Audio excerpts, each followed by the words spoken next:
Let's head to the voicemail of Truth and Reason.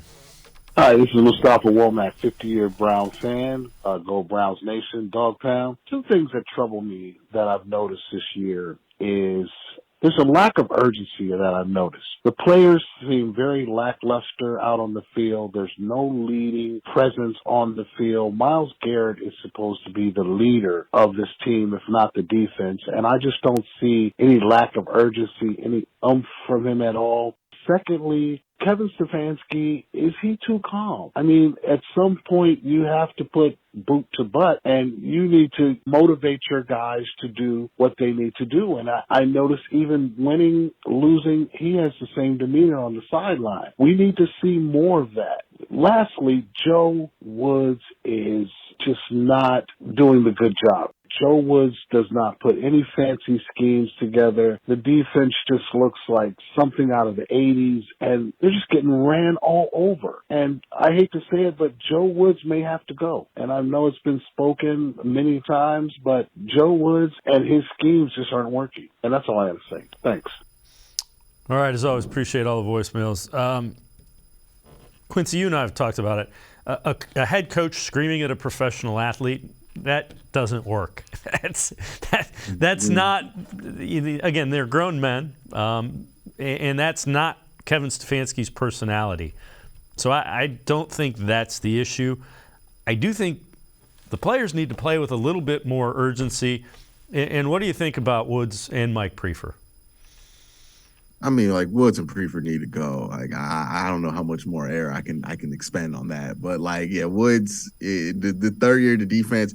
The rule is in the NFL, hey, look, man, in your third year, if you have a setback, you're probably gonna be gone. Like, that just is what it is for a coordinator, especially. And then Mike Prefer, I mean, more than enough time to get rid of him. Like, it's just been what it is with him. But yeah, the lack of urgency thing with the Browns, like, I would rather have a team that is almost too calm versus a team that's like panicking, right?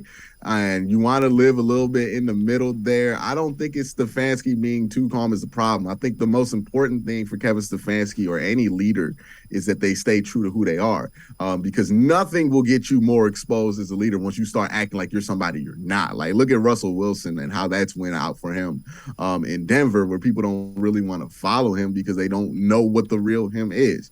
Like, if this is who Kevin Stefanski is, if he's calm, he's not going to make himself a better coach by trying to be Greg Williams, right? Like, that's just not how that's going to work. People are going to see right through that. It's important that Kevin is who Kevin is. That being said, the calmness wouldn't bother people if the team executed at the level that they're expected to execute at. That's the issue, right? Is the execution on the field at the end of the day.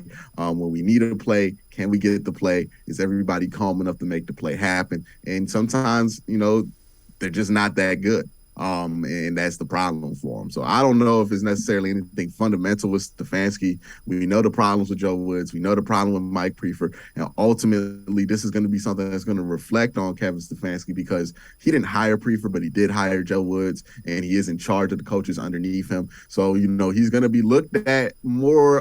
He's going to be looked at with more of a scrutinous eye if he gets the chance to hire another defensive and special teams coordinator, because those will be true reflections of him, and he's already failed with one in Joe Woods. Well, let's see where this goes with that, because again, if he can't hire good coordinators, at some point we might have to let the whole thing go, but that's years down the line.